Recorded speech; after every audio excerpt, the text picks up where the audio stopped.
Bonsoir tout le monde, j'espère que vous allez bien et bienvenue à ce quatrième atelier de la Avengers. Et aujourd'hui, nous aurons l'honneur de recevoir Merdi Olongo qui va nous parler de Laravel et microservices. Merci beaucoup, Espérance. Je me présente, je m'appelle Merdi Elongo, pour ceux qui ne connaissent pas. Je suis ingénieur logiciel, mais aussi chef de projet technique chez Schoolab RDC. Voilà. Donc, comme mentionné dans le groupe, c'est plus un atelier où on va essayer d'échanger et de parler de Laravel ainsi que les microservices. Voilà. Donc, pour commencer, voilà. En gros, l'atelier a pour but de fournir au fait une compréhension approfondie de manière à passer d'une architecture monolithique Laravel sur une architecture microservice pragmatique. Vous arrivez à voir l'écran? Ah oui, 5 sur 5. Oui. OK. Donc, en gros, là, dans l'atelier, nous allons parler des microservices, nous allons parler de Laravel, nous allons parler de quand et pourquoi il faut migrer sur une architecture microservice. Nous allons aussi voir qu'est-ce qu'est réellement une architecture microservice. Ainsi que nous aurons aussi l'occasion d'explorer des avantages, des inconvénients, les bonnes pratiques, et nous aurons un petit plan assez clair pour savoir comment faire cette transition-là avec un minimum de risques. Voilà. Donc, sans plus tarder, nous allons voir pourquoi et pourquoi pas les microservices. Alors déjà, les microservices, c'est vrai qu'on en parle énormément, mais en fait, beaucoup d'entre nous ne savent pas vraiment c'est quoi en fait un microservice. Qu'est-ce que c'est que réellement?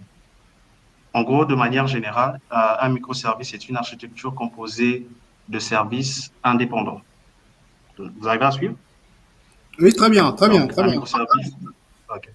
En fait, c'est une architecture composée de services indépendants dont chacun est centré sur un domaine métier précis. En gros, ici, nous verrons comment en fait les microservices fonctionnent concrètement, les découpages de microservices et comment les utiliser concrètement. Les avantages en fait d'utiliser du microservice vient bien sûr de la scalabilité ciblée, d'un déploiement indépendant et d'une résilience accrue. Et quand est-ce qu'il faut et pourquoi est-ce qu'il faut utiliser les microservices et pourquoi est-ce qu'il faut utiliser les microservices? Vous avez pas suivre? Oui, Merdi, on te suit. Ah, ok. Donc, je disais, les microservices permettent de découper un système sous plusieurs systèmes, sous plusieurs services autonomes, indépendants, scalables et de les développer avec des équipes distinctes. En gros, la particularité, c'est quand vous avez plusieurs équipes de travail sur des domaines très différents, où certains modules doivent encore supporter une énorme montée en charge, ou encore dans le cas où vous souhaitez déployer certaines parties du système indépendamment. Donc, en gros, cela aussi ajoute certaines complexités entre la communication réseau qui deviendra peut-être plus lente vu que les appels passeront en interne et une gestion plus difficile de la cohérence de données. Et cela va nécessiter une observabilité assez avancée. Voilà. Donc, les limites sont la complexité. En gros, utiliser du microservice, c'est très bien, c'est intéressant parce que ça permet, comme je l'ai dit, d'avoir un déploiement indépendant, d'avoir une résilience accrue et une scalabilité ciblée. Mais elle apporte aussi son lot des limites entre la complexité technique et organisationnelle, une certaine cohérence de données difficile et un besoin d'outillage assez avancé. Alors, la clé, c'est que le microservice n'est pas en soi une fin, mais un outil pour résoudre des problèmes de croissance. Donc, en gros, si vous avez besoin, si vous vous rendez compte que votre système devient de plus en plus dur à maintenir, de plus en plus complexe, peut-être que ce sera le moment de passer sur une architecture beaucoup plus évoluée, tout comme aussi ceux de microservices. Alors, pour ce faire, j'ai fait une petite architecture de référence pour illustrer un peu comment fonctionne, comment peut fonctionner un système de microservices. Premièrement, nous avons là un client. Ici, le client représente tout ce qui peut être une application front-end, que ce soit du côté web ou mobile, une API gateway, les différents services qui seront séparés, ainsi qu'un bus d'événements. Alors, les clients, comme je l'ai dit, les clients représentent toutes les applications front-end. Ça peut être des sites Internet, des applications mobiles, flouteurs, peu importe le langage. Et ces clients ne communiquent pas directement avec vos microservices. Ils passent d'abord par une API gateway. Et cette API-là, qu'est-ce qu'il fait concrètement? Que fait l'API gateway concrètement? Elle assure l'API gateway qui est ici en orange. Elle assure le point d'entrée unique du système. En gros, c'est le point d'entrée unique pour toutes vos applications front-end. Et elle assure le routage de requêtes vers le bon service. En gros, c'est lui qui sait où rediriger une demande d'une application front-end. Ça peut être soit sur le service des utilisateurs, soit sur un service qui a trait aux commandes ou encore aux notifications. Elle assure aussi la sécurité et le contrôle d'accès. En gros, elle fait en quelque sorte une médiation de données sur plusieurs services qui seront peut-être déployés. Et elle peut intégrer tout ce qui a trait avec Nginx et d'autres éléments. Après, nous avons les différents services qui sont juste en bas, qui sont le user service, qui pourra censé avoir la gestion des utilisateurs, le profil, le rôle. Il y a le service de commande, qui aura tout ce qui a trait au traitement de commandes ainsi que la gestion de panier. Vous pourrez aussi avoir un service de notification qui pourra avoir l'envoi des emails, des SMS, des notifications push et tous les éléments.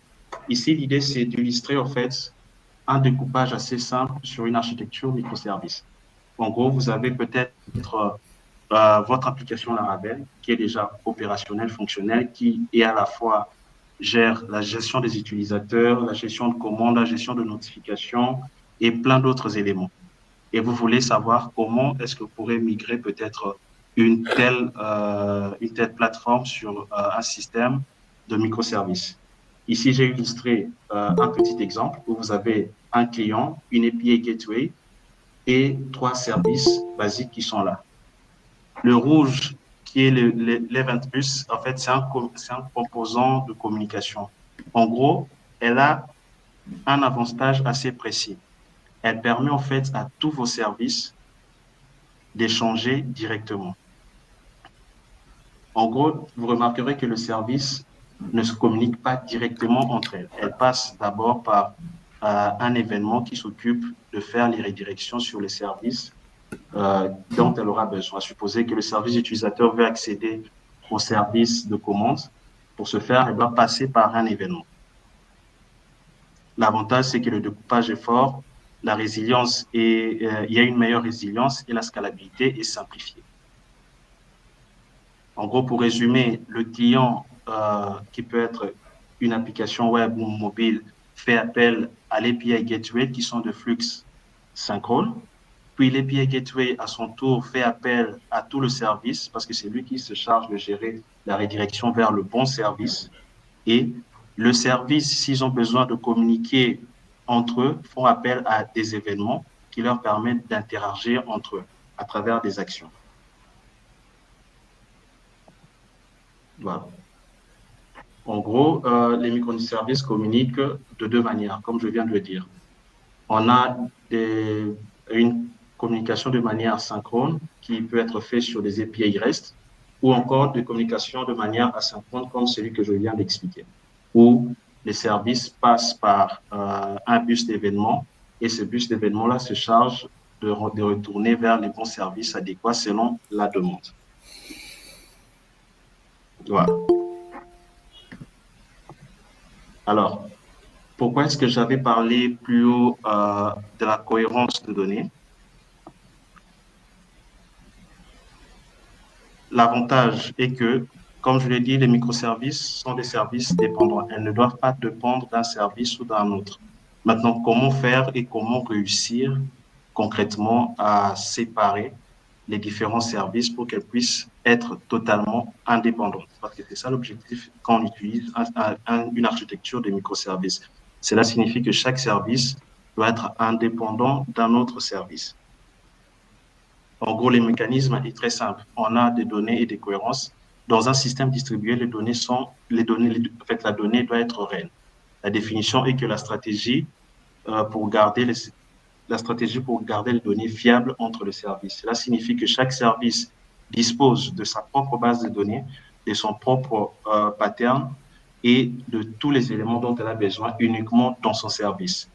L'avantage, c'est l'autonomie des données et la cohérence maîtrisée. En gros, on n'a pas de conflit de voir où une donnée qui ne devait pas être sur la gestion d'utilisateurs se retrouvait sur la gestion des utilisateurs, sur la gestion de commandes, ou encore une donnée qui devait uniquement être disponible que sur les notifications se retrouvaient au niveau de la gestion de commandes. La limite, c'est que la complexité des transactions sera distribuée. On aura certes une architecture beaucoup plus complexe parce qu'il y aura beaucoup d'éléments à mettre en place, mais l'un des avantages est que vous pourrez dissocier maintenant le développement de chaque service. En gros, l'avantage dans cette architecture, c'est de mettre des services totalement indépendants. Dans un sens où vous pouvez vous dire qu'aujourd'hui, je veux faire développer mon service de celui qui gère la gestion des utilisateurs par une équipe de développement qui a peut-être rien à voir avec votre entreprise et une autre équipe de développement qui s'occupe uniquement que du service qui a trait aux commandes, à la gestion de commandes et du panier. L'avantage est que le développement est beaucoup plus rapide parce que ce sont des systèmes qui sont très différents et qu'elles sont indépendantes les unes des autres. Et en cas de problème, elles n'impactent pas directement sur l'ensemble du système. Là. Donc, quand on dit microservices et on voit aussi la séparation des différents services de manière indépendante, il y a la question qui se pose sur la sécurité. C'est vrai que mettre plusieurs projets de manière séparée a créé un grand risque en termes de sécurité. Il y a plus de portes, il y a plus de serrures, il y a beaucoup d'éléments. En gros, l'idée, c'est de définir la politique de protection adéquate. Certains utilisent GWT ou d'autres encore passent par des autres 2.0, la gestion secrète de tokens. Tout va dépendre de vous, de la manière dont vous voulez mettre en place la politique de permission ainsi que de sécurité.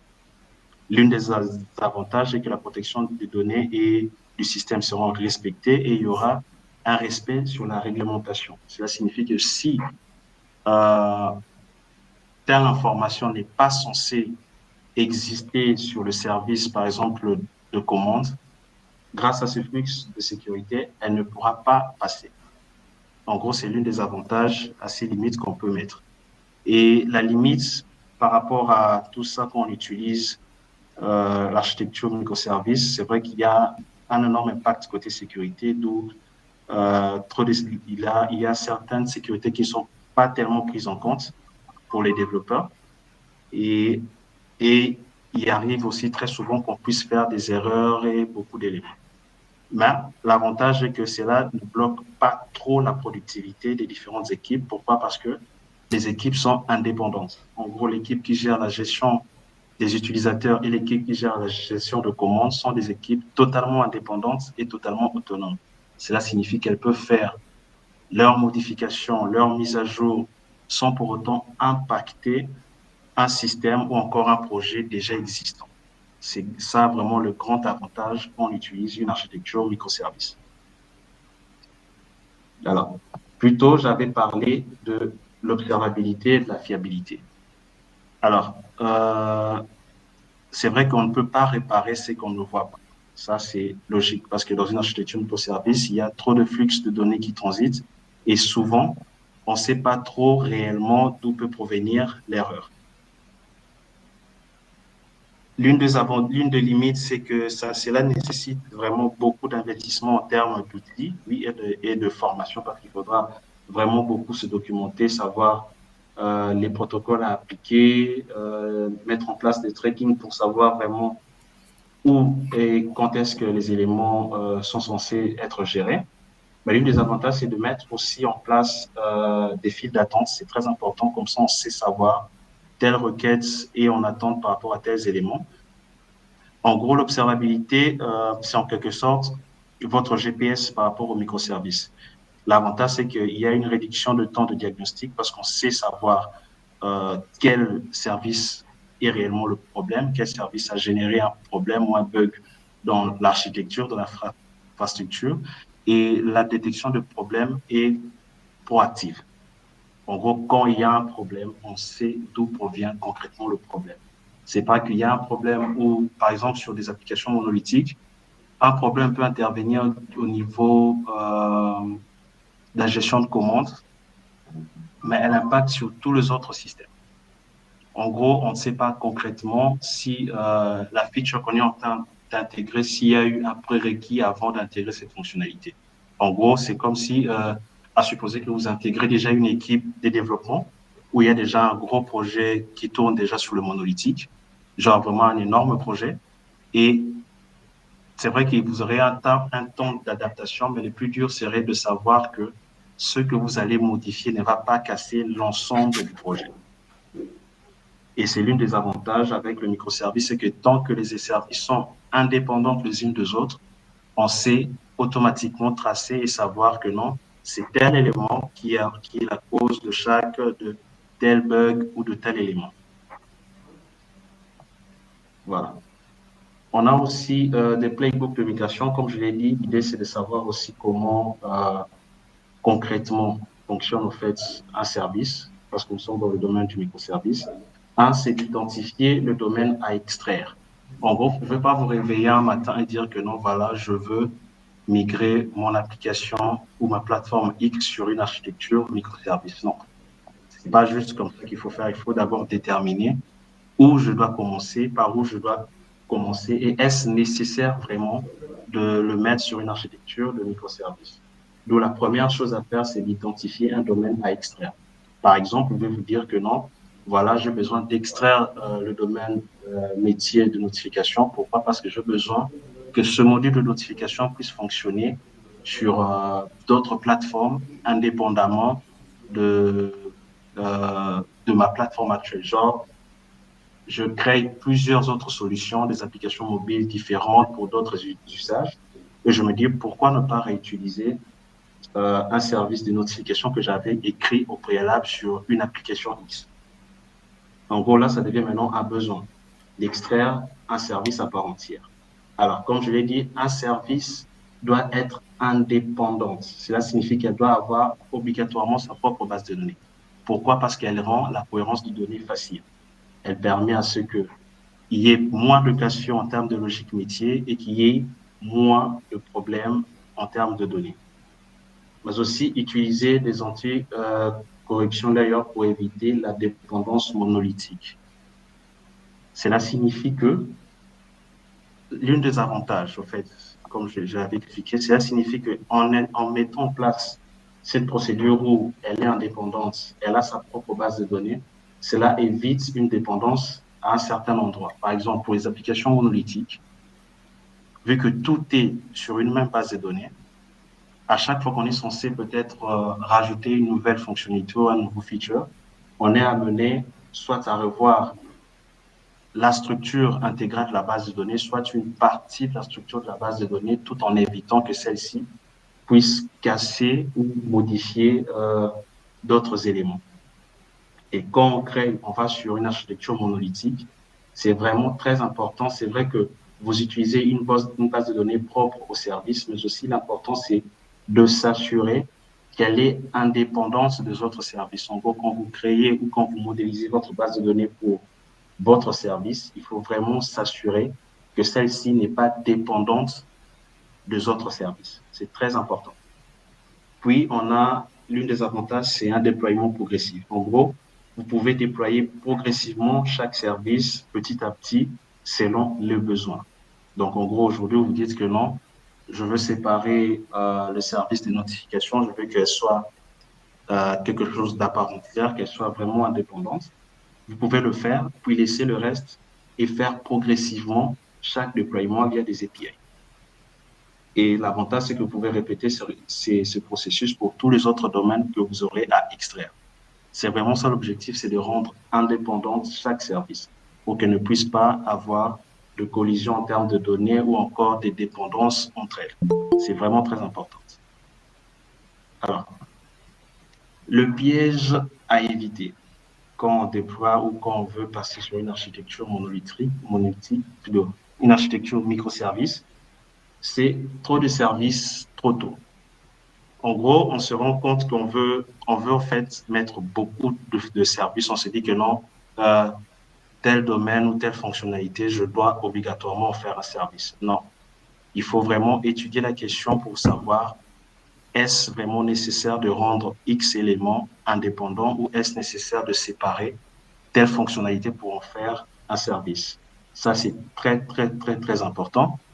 Mais aussi, en faisant ça, en fait, vous éviterez des erreurs fréquentes qui interviennent en microservices. Pourquoi?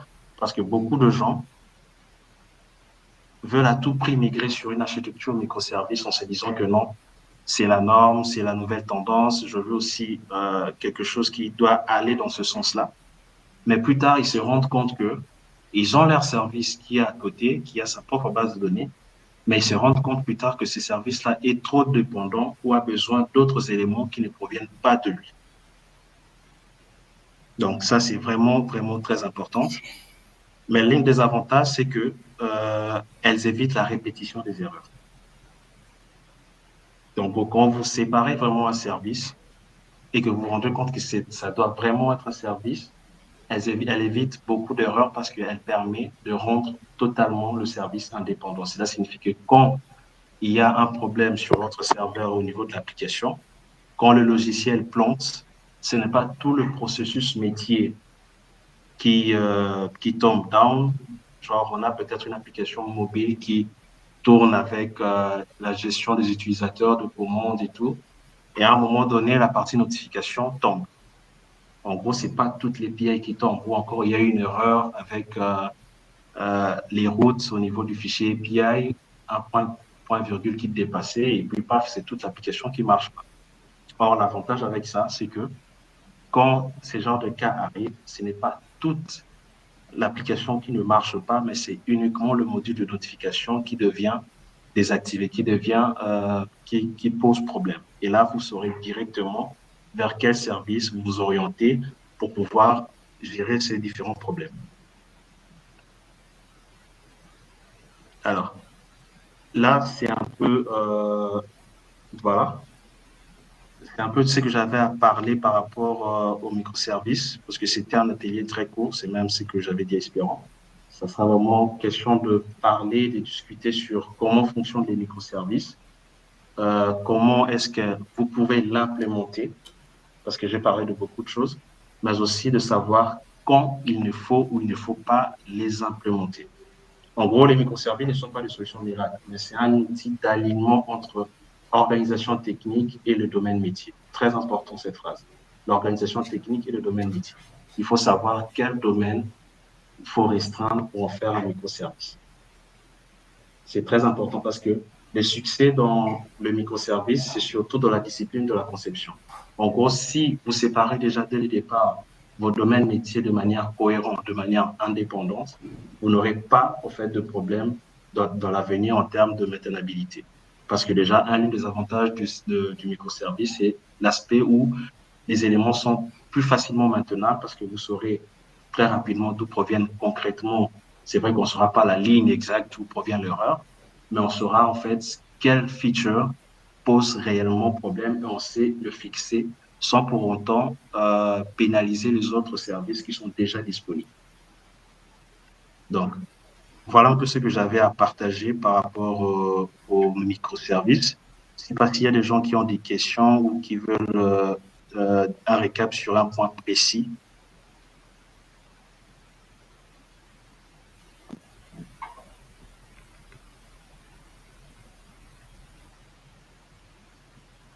m'entendez? Ouais, Oui, il y a Alex. Alex qui demande.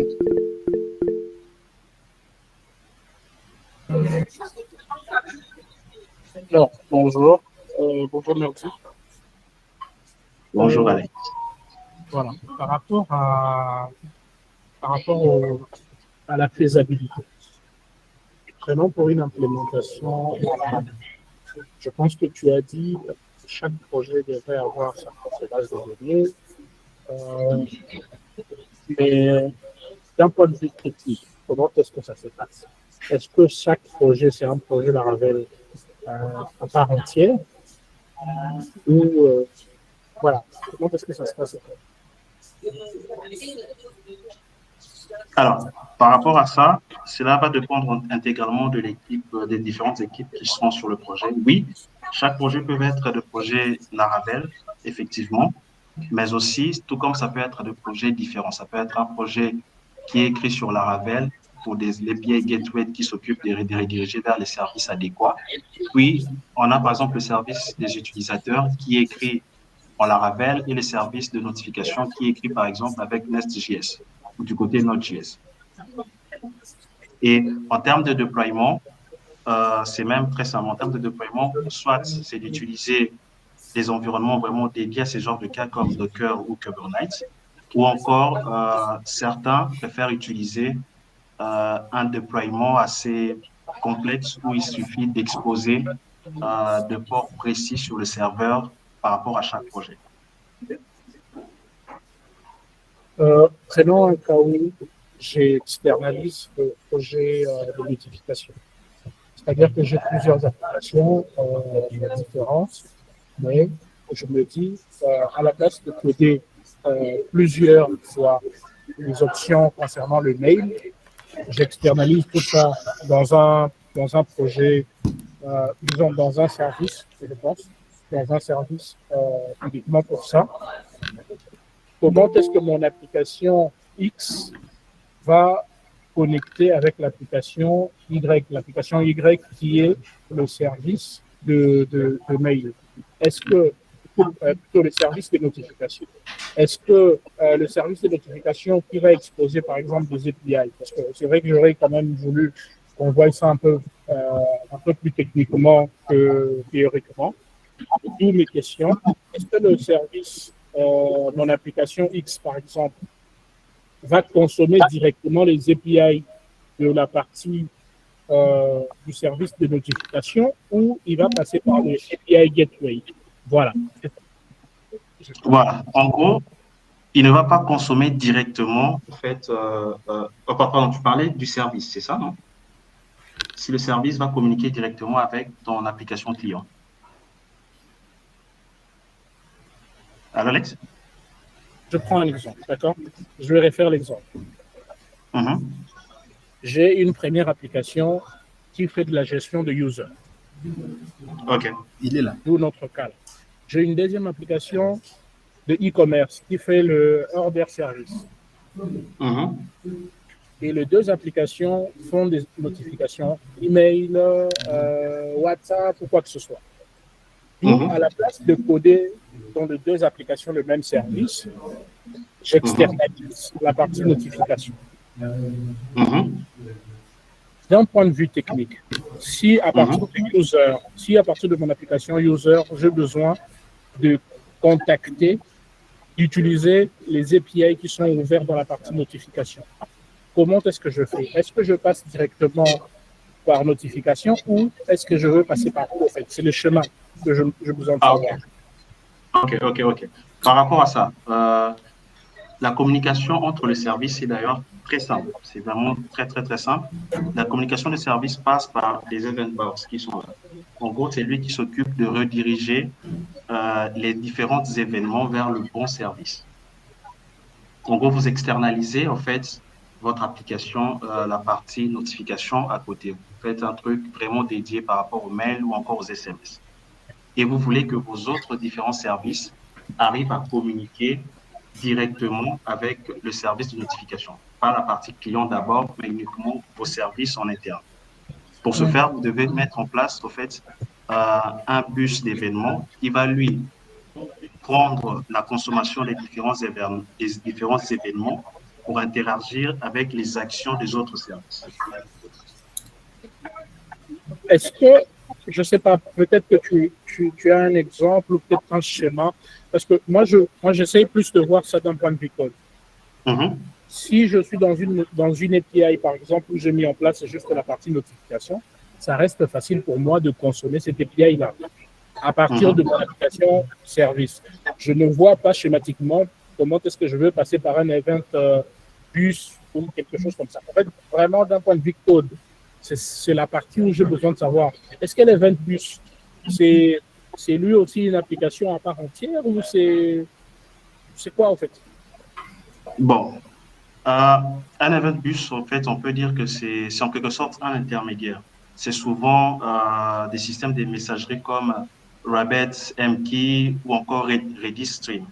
En gros, elles permettent au fait à vos services d'envoyer des messages sans connaître directement le service en question, sans se connaître plutôt entre eux. En gros, vous pouvez utiliser des outils comme Redis Stream qui permettent de faire ça. En gros, elle permet de publier des événements quand il se passe quelque chose d'important à l'intérieur d'un domaine précis. Voilà, prenons un exemple. Dans mon service qui gère les utilisateurs, un utilisateur s'inscrit, j'ai besoin de l'envoyer un SMS. L'application user envoie dans les event bus pour dire que non, envoie un SMS à cette personne. C'est ça, en fait, la logique.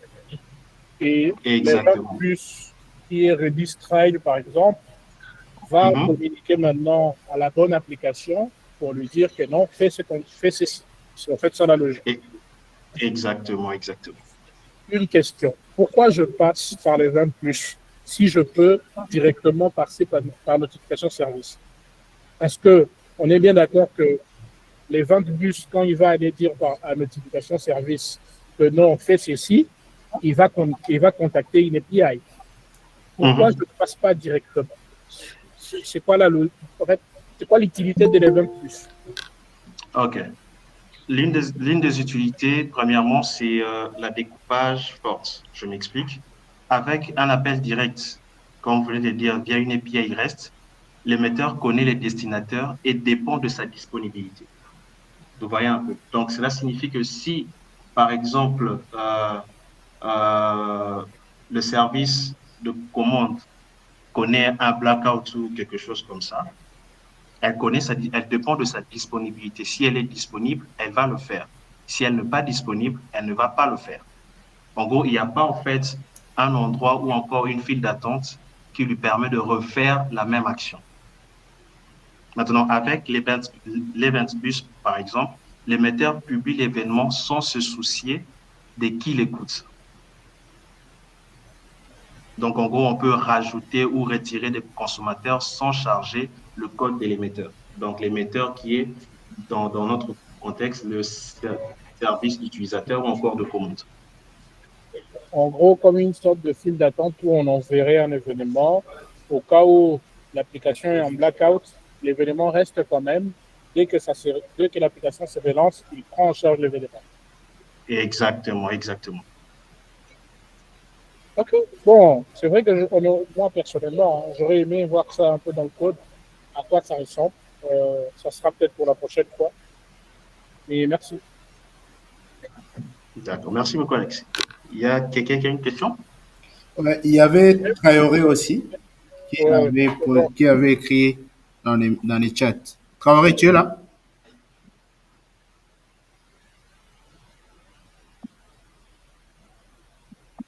Ah, il est parti. Il y a Josué qui a soulevé la main. Oui, je sais.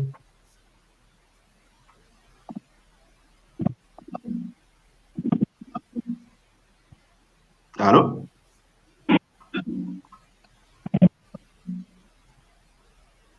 Allô, Josué, on a du mal à t'entendre. Tu peux ouvrir ton micro, s'il te plaît? Vous me recevez? Oui, ça va. Ok, d'accord. J'ai suivi déjà l'intervention de Alex Joy. Maintenant, comme il l'avait suggéré, je pense que les premières diapositives, je les ai manquées, mais j'ai quand même suivi le reste. Mais pour ma part également, j'aurais vraiment préféré qu'à part vraiment le côté théorique de la chose, qu'on puisse justement avoir des cas pratiques comme ça, qu'on puisse visualiser comment l'interaction se produit entre les différents, c'est-à-dire les différents intervenants entre l'API Gateway selon le schéma qui est visualisé ici, les services et autres. Donc franchement, moi, j'aimerais vraiment savoir comment en fait fonctionne, bien comment on met en place cette API Gateway et comment en fait déjà la mise en place et quelle est la bonne manière en fait justement d'implémenter cela pour que, parce que je pense que dans les autres diapositives, on a parlé de sécurité et autres, en fait. Donc, ces aspects, en fait, c'est vrai, côté connaissance, il y a vraiment des ajouts, mais côté approfondissement, je pense que justement, il manque toujours, il y a toujours du flou, en fait, justement, parce que j'ai appris certaines choses, mais toujours là, je ne sais pas comment mieux sécuriser les communications, je ne sais pas comment l'interactivité va se passer entre l'API Gateway et les différents services. Donc, je ne sais pas s'il y a déjà un truc prévu, ou bien, soit aujourd'hui, ou bien s'il y a un truc prévu ultérieurement, j'aimerais vraiment qu'on me situe là-dessus. Sinon, quand même, pour les explications, je pense que ça va, mais je pense qu'il manque un peu de l'aspect technique de la chose. Merci.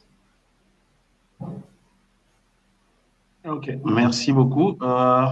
Oui, il y a une suite, c'est en cours de programme, parce que c'est Espérons qui gère le programme. Je pense qu'il va revenir très prochainement pour approfondir, en tout cas, sur un autre sujet. Sur le même sujet, parce que nous devons aussi parler de la partie Docker qui était inclus aussi, mais je pense que ça sera prochainement pour approfondir. Ok, d'accord, merci. C'est qui serait très intéressant. Alors, il y a Méchac aussi qui avait une question. Méchac, tu me permets juste de prendre un petit moment. Merci, excuse-moi, j'avais un peu zappé la partie API Gateway. En fait, là encore, au niveau de l'API Gateway, toute l'application, ou je ne sais pas comment est-ce que ça fonctionne à ce niveau-là. Et bien sûr, les techniques, c'est-à-dire que est-ce que là-bas aussi on utilise des applications comme Redis que tu viens de nous présenter ou comment? Alors, l'application Gateway, ça peut être une application Laravel. Dans notre cas, ça peut être une application Laravel.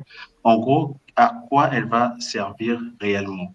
Ses rôles clés sont premièrement l'authentification et la sécurité. En gros, c'est lui qui va gérer soit votre GUID, soit votre authentification à 2 facteurs, les corses, les limites de taille, le payload. C'est lui qui le gère. Le contrôle éventuel du TLSM et d'autres éléments. Elle gère aussi le contrôle de trafic. En gros, le quota, les circuit breaks, les time outs et le nombre de récits, ainsi que le back-off. Mais aussi, elle gère d'autres éléments comme le routage et les découvertes. Ça signifie les différents achemisements. En gros, si vous voulez faire appel au service des utilisateurs, c'est lui qui va s'occuper de rediriger vers le bon service, les services des utilisateurs. Si vous faites appel à un service de commande, c'est lui qui va rediriger vers le service de commande, vos différents appels. Mais aussi, elle s'occupe de la transformation. En gros, c'est lui qui normalise les différents headers, la corrélation. La corrélation ainsi que les différentes agrégations. Et l'observabilité, c'est lui qui le gère aussi, entre le log, le métrique, le tracking et les injections. Donc, en gros, on a un service où... Vas-y. Ouais, mais c'est que le gateway ne doit pas devenir, c'est un super backend, très important. En gros, un super backend qui réécrit toute la logique métier. Non, ce n'est pas ce qu'elle doit censée devenir. Elle garde la main sur la sécurité, le trafic, l'observabilité et un peu de transformation. Rien d'autre. D'accord. Donc, pour expliquer, juste pour mieux comprendre, c'est-à-dire que je passe par mon écran, mon desktop, je passe par l'API Gateway, et l'API Gateway passe par un autre service. C'est ça? En gros, il s'occupe de la redirection. C'est pour ça que, en fait, Le seul API qui sera exposé à l'extérieur via HTTP, ça sera votre API Gateway. Tout le reste de projets que vous aurez à mettre en place ne seront pas exposés à l'extérieur. Est-ce que ce service, est-ce que cette façon de faire les choses, est-ce que c'est pas très adapté plutôt pour le web app, prenons des technologies comme React ou Vue.js, mais si je veux faire du Blaze, simplement, c'est-à-dire que j'aurai un écran qui va lui dépendre à l'intérieur, ça veut dire qu'on a une logique bien sûr à taper, parce que je vais taper une URL. L'URL au niveau du contrôleur, je pense, ou encore au niveau du routine, va faire appel à notre service. Est-ce que dans une application aussi simple comme je prends un exemple, j'ai un blog de simple façon. Bon, pas forcément un blog, mais alors un exemple, si je design un CRM, pas avec React, pas avec Vue.js, mais juste avec du Blade. Est-ce que dans ce sens-là, tu vas toujours me conseiller d'utiliser un service comme de service ou plutôt aller, je ne sais pas moi, sur une autre façon d'optimisation? OK. Dans ce genre de contexte, c'est ce que j'avais dit au début de l'atelier, c'est que dans ce genre de contexte, il faut vraiment voir en fait le domaine. Est-ce que c'est vraiment important pour vous de migrer sur une architecture en microservices? Parce que pour un petit projet, comme vous venez de le dire, un projet où vous n'avez que du Blade, pas beaucoup de trucs à l'intérieur, c'est vrai que migrer sur une architecture microservice serait de trop. Par exemple, pour ce genre de cas, peut-être faudrait migrer sur une architecture une architecture modulaire, par exemple, où vous avez vos propres modules, mais dans un seul projet. Mais pas peut-être sur une architecture microservice. Parce que quand vous migrez sur une architecture microservice, cela signifie que vos services sont indépendants les unes des autres. Cela signifie que vous voulez réutiliser X services pour d'autres éléments. C'est vraiment fait dans le cas où la maintenance devient compliquée. On ne sait plus où mettre une ligne de code parce qu'on a peur peut-être que cela puisse avoir des répercussions sur un vieux code qui a été écrit il y a 5 ans, ou encore sur des codes legacy qui existaient déjà, ou encore on ne sait pas trop en fait, ou encore on connaît directement la portée du projet. Si on sait déjà dès le départ que c'est un projet énorme qui va demander beaucoup de scalabilité et une maintenance assez rapide, là, peut-être faudra envisager d'aller sur des microservices. Mais pour le cas d'un projet, on sait que non, on va juste mettre du Blade, pas de trucs assez compliqués. Là, en tout cas, je conseillerais une architecture modulaire.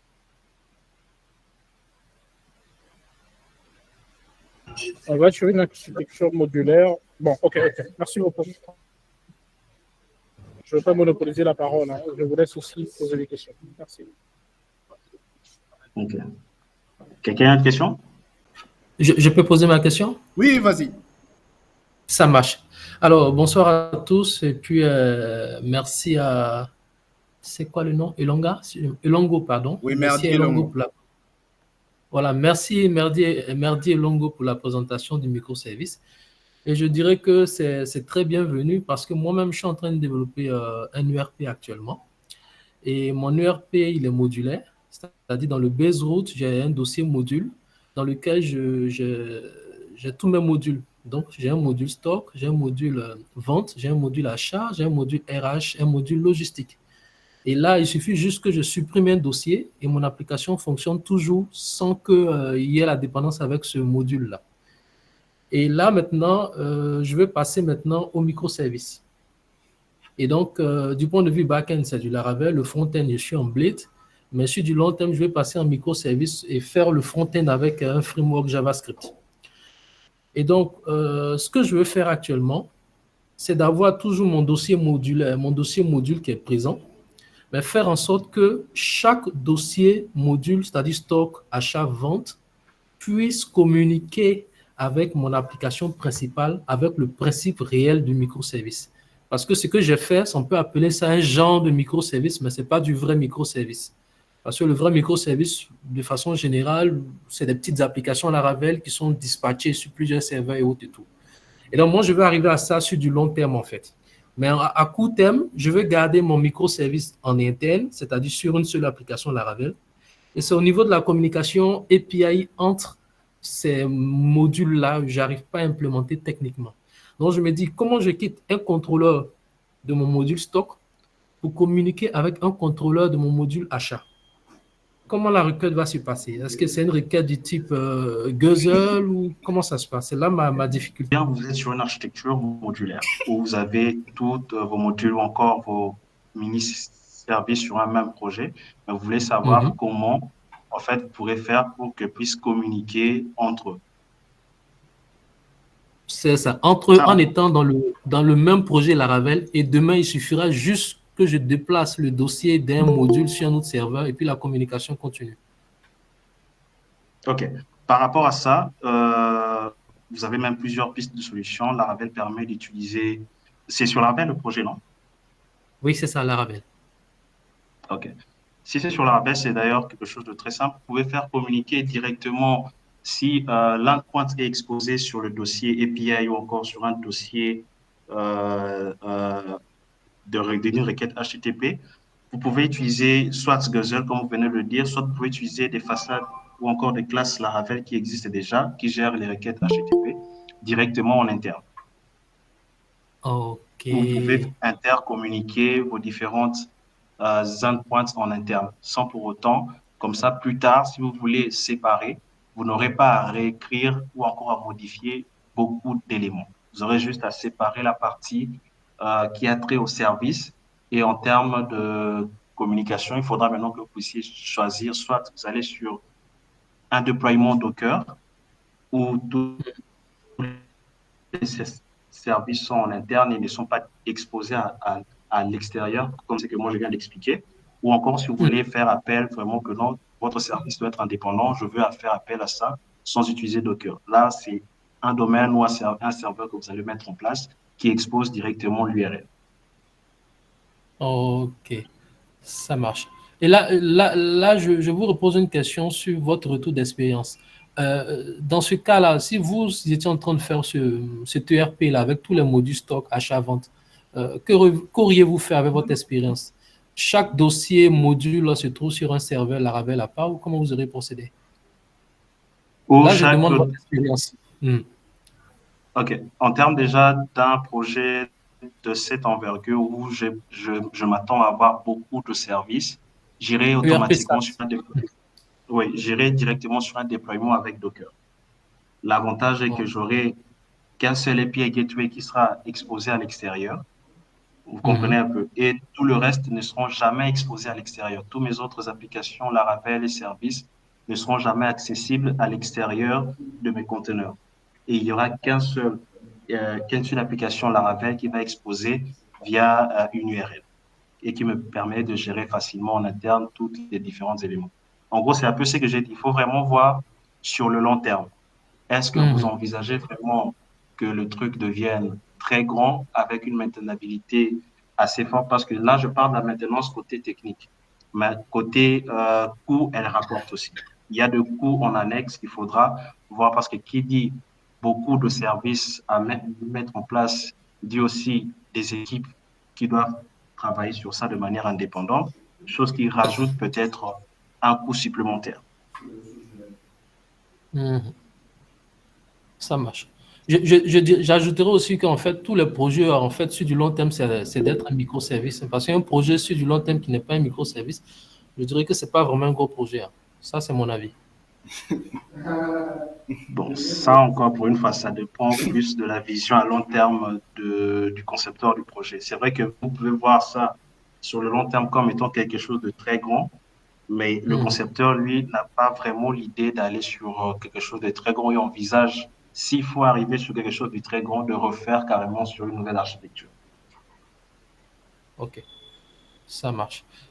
Je pose une deuxième question à partir de la question de Meshach Taoubi concernant le message queue.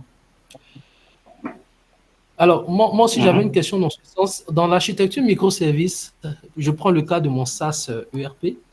Si un service tombe, le service de stock tombe, par exemple, et que moi, j'enregistre une facture. Donc, dans la facture, je suis dans le module facturation achat. J'enregistre une facture, j'enregistre une livraison. Et quand la livraison est validée, le produit est censé rentrer au stock. mais le service stock Mhm. est mort. Et donc, comment Mhm. ça va se passer? Ça va faire que mon enregistrement de mon bon de livraison va échouer aussi, puisque lui, il est censé faire entrer le produit en stock.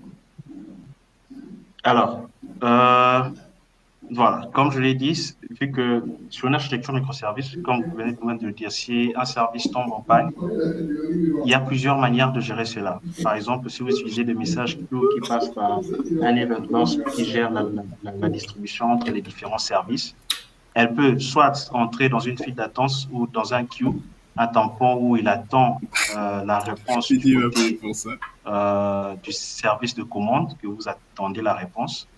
Ou encore, c'est à vous de mettre euh, euh, de Oui, oui, timeline oui. pour dire que non, si ça fait plus de 30 minutes, 40 minutes que la demande avait été envoyée, c'est à vous maintenant de mettre des procédures pour dire que non, la commande a échoué ou impossible de passer une commande. En gros, l'avantage, c'est vraiment que vous saurez que non, il y a un événement qui a été lancé pour faire des approvisionnements sur les commandes au niveau du stock, mais elle n'arrive pas à atteindre le module de stock.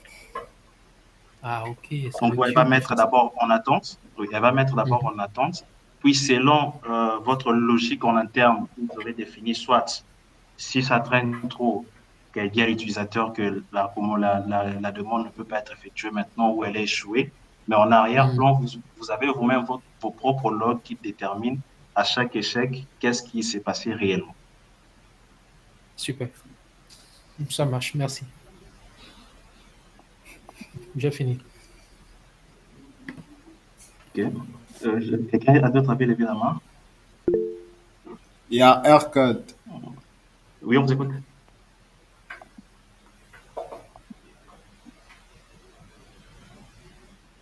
Allô?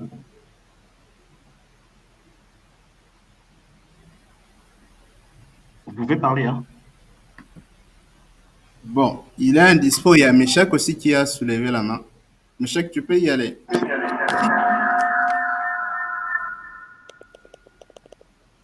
Ok, bonsoir à tous.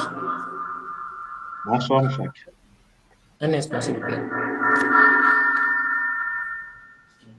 Ce n'est pas un échec. Hein.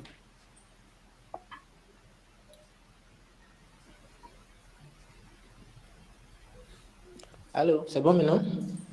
Oui, ça va. Ok, d'accord. J'aimerais d'abord, bon, je pense que j'ai trois questions. Je vais commencer comme ça.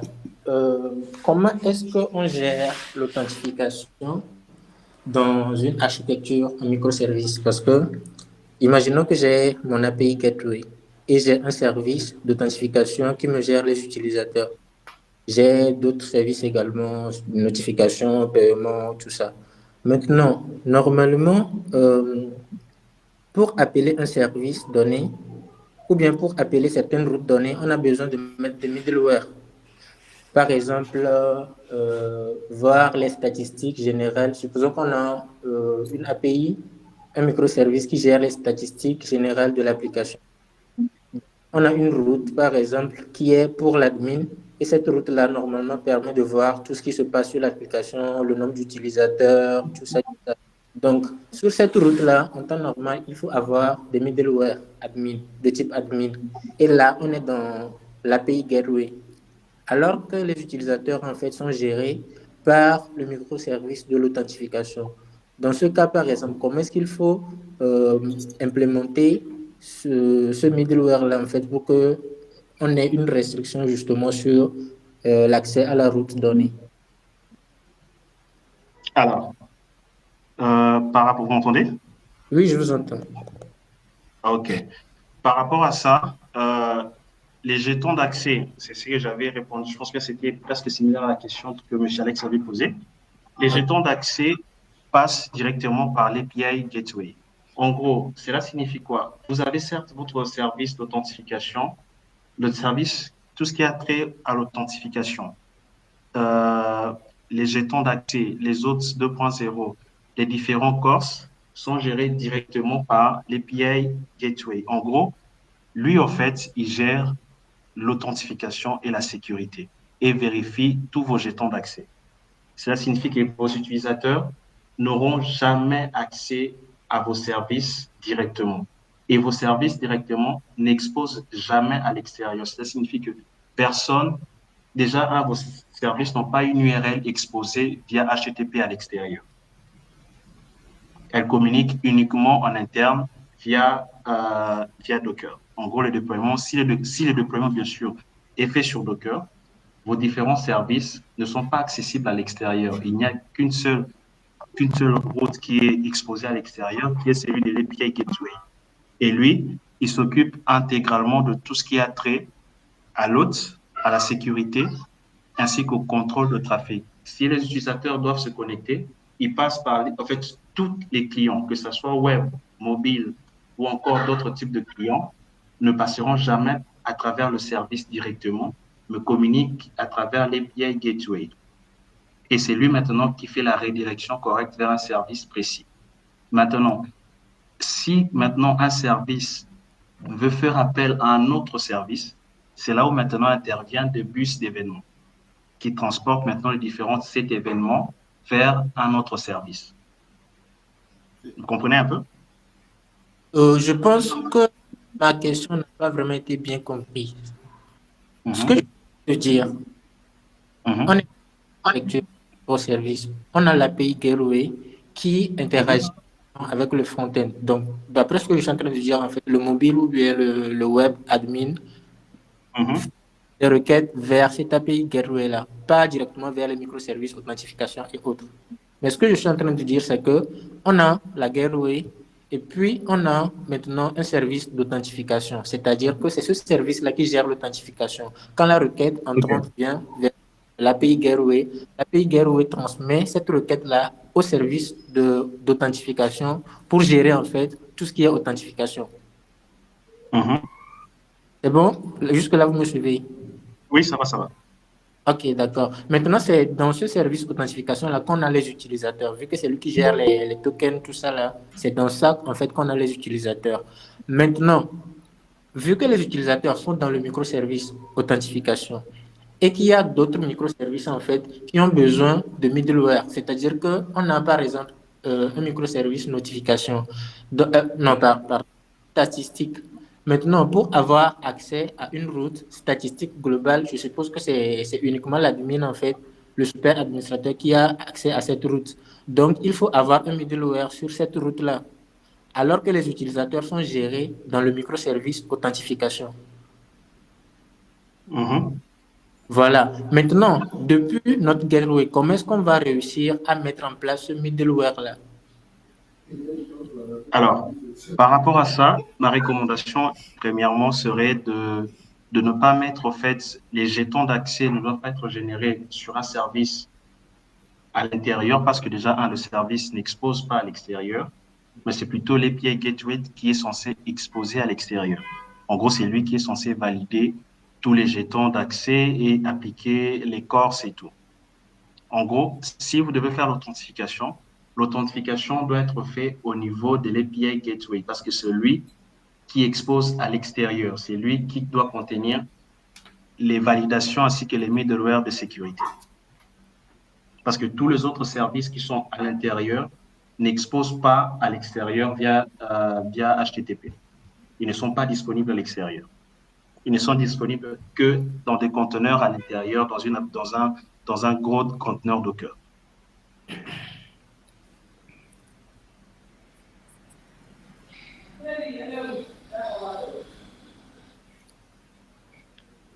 Allô, moi, je suis? Oui, je vous reçois. Ça répond un peu à votre question. Donc, si je comprends bien, les utilisateurs ne doivent pas être gérés par un microservice, c'est ça? Non, je ne parle pas de la gestion des utilisateurs. En gros, qu'est-ce qui se passe? Moi, ce que je suis en train de parler, c'est plus de la partie sécurité et les jetons d'accès. En gros, les jetons d'accès sont gérés par l'API Gateway. C'est lui qui s'occupe d'authentifier les utilisateurs, vous voyez un peu, et de générer les jetons d'accès. Ça peut être des GUID, des autres 2.0 et tous les éléments. Maintenant, en ce qui concerne la gestion des utilisateurs, lui ne possède aucune logique qui a trait à la gestion des utilisateurs. En gros, elle génère correctement les jetons d'accès. Mais si elle doit enregistrer un utilisateur. Je pense avoir répondu à sa question, non? Il y a toujours des zones d'ombre en fait. Maintenant, techniquement, comment est-ce qu'on peut réussir à gérer les utilisateurs dans un microservice, mais générer les jetons d'accès dans l'API Gateway? Parce que moi, de la manière dont je le comprends, c'est que quand on gère les utilisateurs dans un service, c'est que normalement, les jetons d'accès doivent être générés depuis ce service en fait. Alors, par Mais rapport à d'après, ça, par- allez-y. ouais, mais d'après ce que vous êtes en train de dire, bon, je ne sais pas si j'ai bien compris, mais d'après ce que j'ai compris, c'est comme si on devrait gérer les utilisateurs dans le service, dans un service à part, mais générer les jetons d'accès dans l'API Gateway. Voilà. Par rapport à ça, je reviens encore sur ça, c'est que qu'est-ce que l'API Gateway fait concrètement? C'est ce que j'avais dit. Elle gère toute la partie sécurité. En gros, un service, c'est un domaine à part entière. Cela signifie que si vous mettez en place un service de gestion des utilisateurs, cela signifie que toutes les opérations qui ont trait à l'écriture, à la lecture, bref, tous les GRUD qu'on connaît habituellement devront être effectués au sein du service utilisateur. Maintenant, en ce qui concerne la sécurité, étant donné que l'API Gateway est le seul qui expose à l'extérieur, vous me suivez? Est le seul qui Oui, expose à l'extérieur, il est normal et logique que celui qui s'occupe de toute la partie sécurité, parce que c'est d'ailleurs l'une des choses qu'elle est censée faire, gérer la partie de sécurité à l'extérieur, parce que c'est le seul projet Laravel, par exemple, si c'est un projet Laravel, c'est l'unique projet Laravel qui sera accessible à l'extérieur. En gros, vous aurez par exemple une URL https://monpod.com, c'est ça votre API Gateway, par exemple. Et tous les autres services n'ont pas d'URL définie à l'extérieur. En gros, elles ne sont pas accessibles à l'extérieur, elles ne sont accessibles que dans vos conteneurs ou encore dans votre propre serveur. Ce qui limite, l'aspect faille de sécurité à l'extérieur, parce que toute requête devront entrer pour intervenir dans un service est censé passer par une API Gateway qui, lui, va vérifier les jetons d'accès, la signature du jeton d'accès, les injections, le trace et tout, et du routage. Et après, maintenant, c'est là, maintenant, elle va voir quel service vous voulez accéder. Si vous voulez récupérer les utilisateurs, elle a vérifié que votre jeton d'accès que vous lui avez envoyé, un access token par exemple, est valide. Dès qu'elle vérifie que l'access token que vous avez envoyé est valide, elle va maintenant aller voir quel service vous avez concrètement demandé. Vous voulez avoir accès à l'utilisateur actuel qui veut se connecter. C'est là où maintenant elle passe vers le service utilisateur pour aller récupérer le bon utilisateur selon votre demande.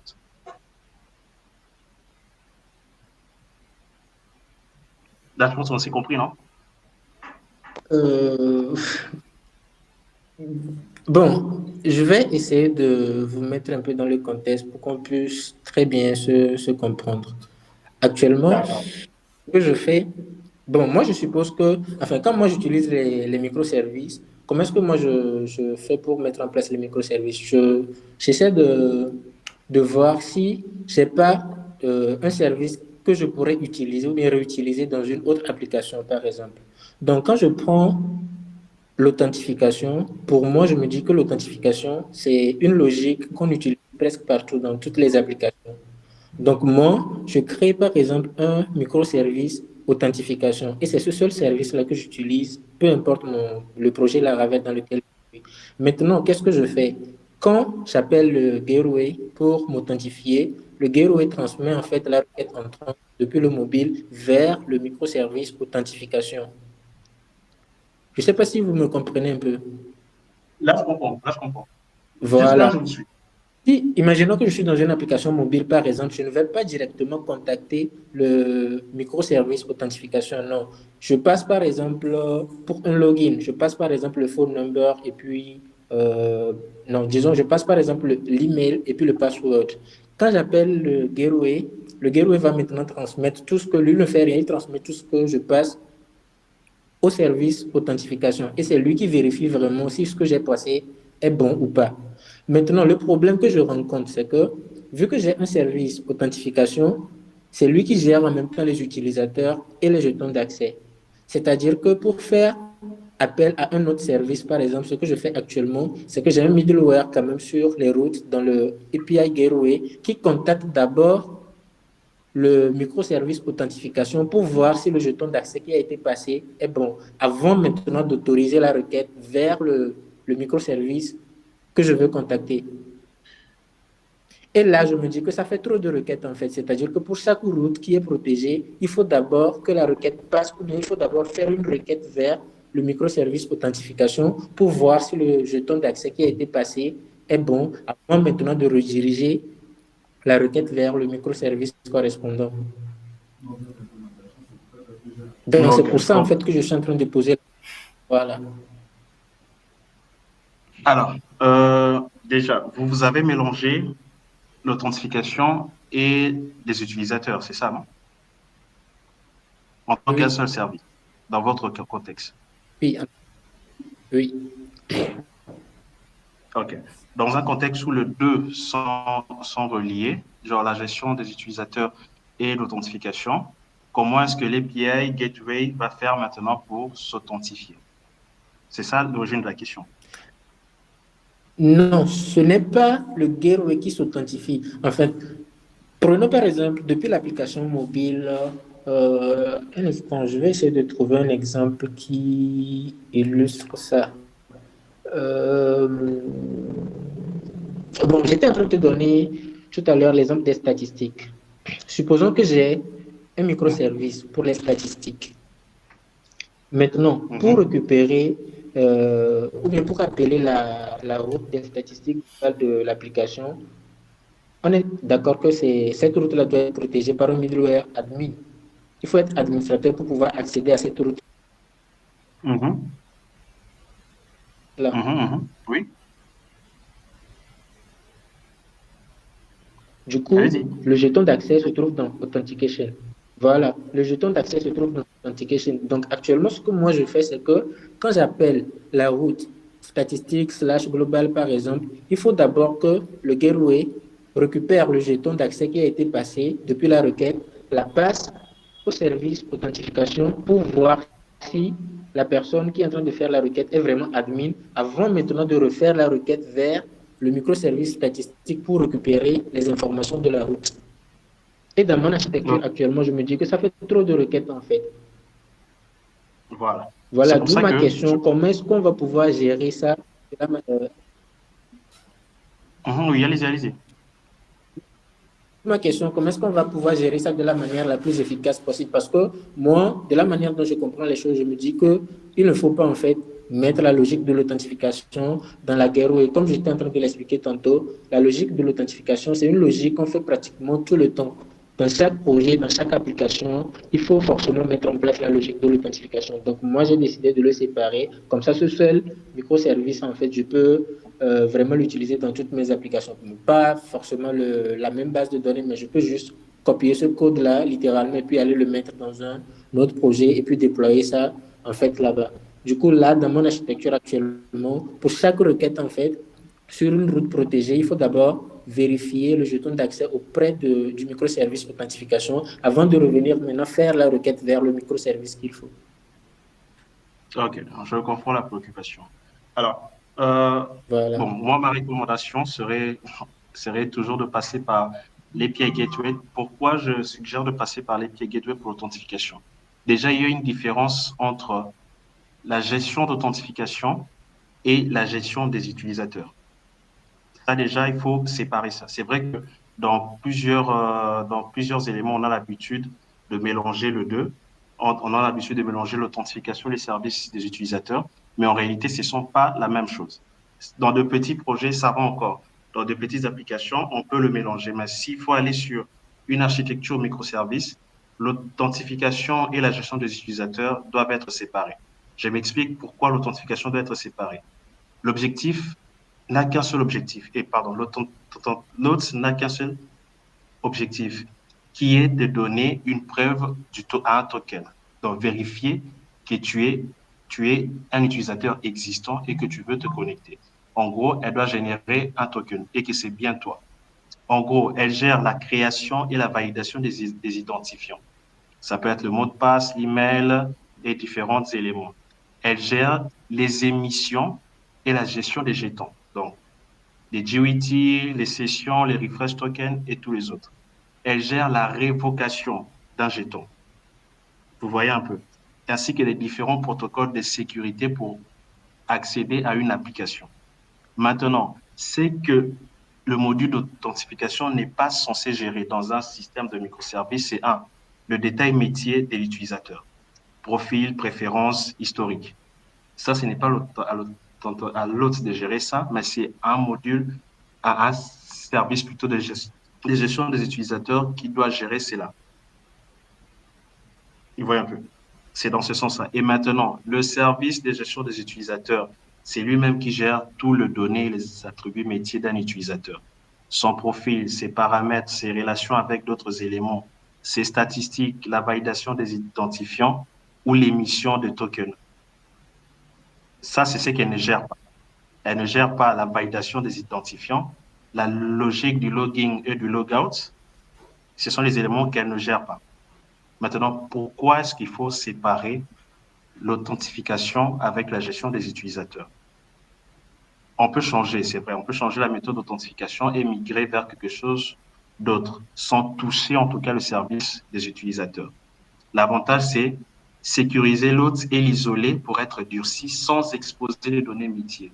En gros, l'autre ne possède, c'est pour ça que j'ai dit que je recommande de passer par l'API Gateway, parce que l'API Gateway ne possède aucune information sur les utilisateurs, les commandes, les notifications, les produits. Elle n'a aucune de ces informations sur l'utilisateur. Vous voyez un peu. Lui, qu'est-ce qu'elle va faire? Générer un token d'accès. Elle génère un token d'accès et l'attribue à un utilisateur ou selon la logique que vous aurez à mettre en place. L'avantage, c'est que l'autre est isolé et peut être durci sans exposer. Et la scalabilité, on scale l'autre différemment de données des utilisateurs. Donc, les données, en fait, dans l'authentification, on peut ou ne pas charger directement les mêmes choses. Et l'une des choses aussi, c'est que le service hôte peut être utilisé dans d'autres applications système qui n'ont pas besoin de données des utilisateurs. C'est pour ça que, dans votre contexte, je vous suggérerais peut-être de passer directement avec une API Gateway qui, lui, est exposé à l'extérieur. Les middleware de sécurité, c'est comme je dis, c'est lui qui gère la partie sécurité et tous les éléments, passe par lui. Et c'est lui qui s'occupe de tous les autres logiques en arrière pour faire appel au bon service. Bon, je comprends un peu votre... Pour un peu résumer, c'est que l'autre, pour essayer un peu de vous résumer un peu, l'authentification prouve qui tu es et te donne un ticket ou un jeton. Le service utilisateur stocke et génère les informations concernant le métier. Donc, le métier, d'un point de vue architecture, donc l'utilisateur. Vous voyez un peu. Donc, l'autre ne se regarde rien. Il ne fait que prouver qui tu es et te donne un ticket ou un jeton d'accès. Par contre, le service de gestion des utilisateurs, lui, il stocke et gère les informations concernant l'utilisateur.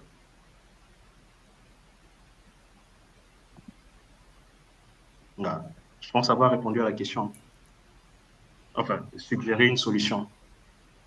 Oui, bon, je vois un peu la logique, sauf que techniquement, je suis en train de réfléchir par rapport à ça. Je ne vois pas encore la faisabilité de ça parce que normalement, si on a un microservice d'authentification, que ce soit géré directement dans le bureau, si on a l'authentification, c'est-à-dire le microservice qui génère les tokens à part et on a les utilisateurs à part. Si moi je parle de service utilisateur, je ne parle pas forcément de sauvegarder les préférences, tout ça là. Non. Quand moi je parle d'utilisateur, je parle uniquement de ces identifiants de connexion en fait.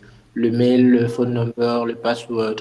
Donc c'est de ça que je parle. Du coup, si on génère les jetons dans un autre microservice, que ce soit le gateway, et que les utilisateurs sont gérés dans un autre microservice, normalement, quand j'appelle une route, quand j'appelle une route /me, par exemple, c'est pour récupérer les informations de l'utilisateur. Donc, si le jeton d'accès se trouve dans un autre microservice et que l'utilisateur lui-même se trouve également dans un autre microservice, je ne sais pas comment je vais réussir à relier ce token-là ou bien ce jeton d'accès-là à l'utilisateur. Non, non. Oui. Non, en fait, l'authentification, la génération des jetons d'accès à l'utilisateur, en fait, il y a ceci. Les jetons d'accès et la gestion de l'authentification sont sur l'API Gateway. Vous voyez un peu. Maintenant, seule la gestion d'utilisateur. Quand je dis gestion d'utilisateur, vous comprenez, non? Ces informations et le reste. Seuls ces éléments-là ne sont pas dans l'API Gateway. Pourquoi ils ne sont pas dans l'API Gateway? Parce que l'API Gateway gère la partie sécurité de votre plateforme. En gros, si elle n'a pas la partie middleware, vérification et tout ce qui a trait à l'authentification, cela signifie qu'elle n'a plus besoin d'aide, vous n'avez pas besoin d'avoir une API Gateway qui gère la sécurité. Parce que là, vous faites appel directement à un service. Et si vous ne faites pas directement appel à un service, vous passez par l'API Gateway qui doit aller sur le service des utilisateurs. Le service des utilisateurs vous génère un access token. Cet access token-là, vous le retournez à l'API Gateway et l'API Gateway le retourne encore du nouveau client. Vous voyez que là, schématiquement, vous faites beaucoup d'aller-retour. Or, si vous faites qu'une seule appel vers l'API Gateway qui est censé uniquement gérer la partie sécurité, c'est lui qui gère l'authentification. Et en fait, l'API Gateway gère la sécurité, l'authentification et la redirection vers les différents autres services. Maintenant, la communication en interne des services, ce n'est pas l'API Gateway qui le gère. La communication en interne des services, ça, c'est un autre élément. Maintenant, la communication entre client et le service passe par l'API Gateway. Donc, si vous avez besoin d'un middleware ou d'une vérification stricte par rapport à X éléments avant de se connecter, c'est via l'API Gateway qu'elle va être utilisée. Parce que lui, elle gère toute la partie sécurité.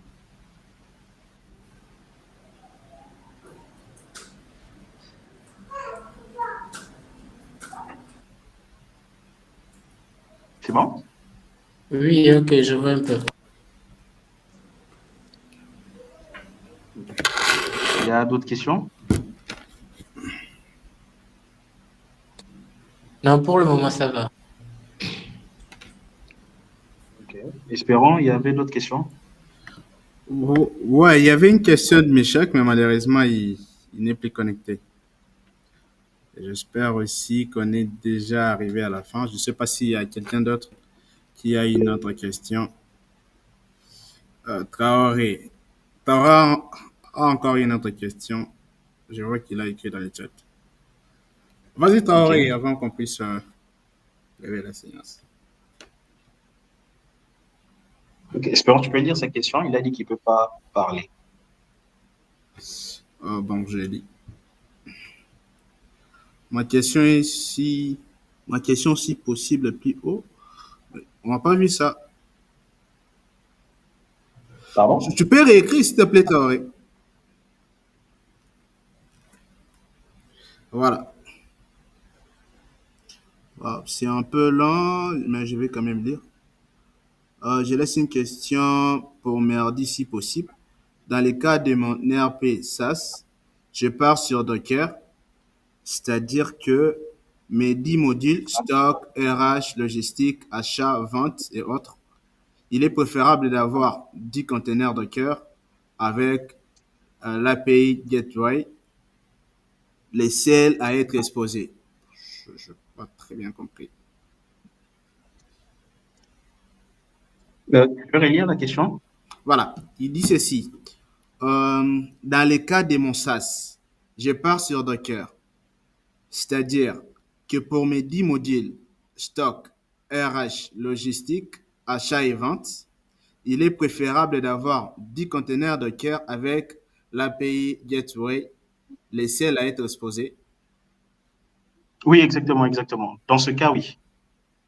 Parce que c'est vrai que la recommandation, c'est d'avoir une API Gateway qui est exposée publiquement avec load, les race limits, les courses, le routing et le tracking. Et il a ses différents macro-domaines dans ses services qui peuvent être, qui ne sont pas exposés à l'extérieur. Là, en tout cas, c'est la meilleure option possible qu'il peut prendre.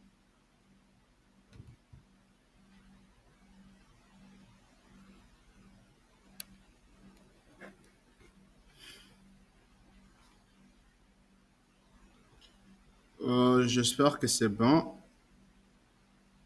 Y a-t-il encore une autre question?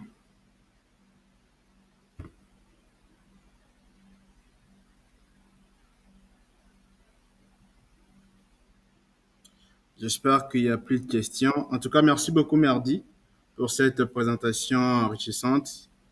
Et merci à tout le monde d'avoir participé. Et nous espérons organiser prochainement la séance pratique. Et ça sera communiqué dans nos différents canaux. Sinon, de très bonnes soirées à vous. Et n'oubliez pas de vous abonner sur nos différents canaux. Merci. D'accord. À plus.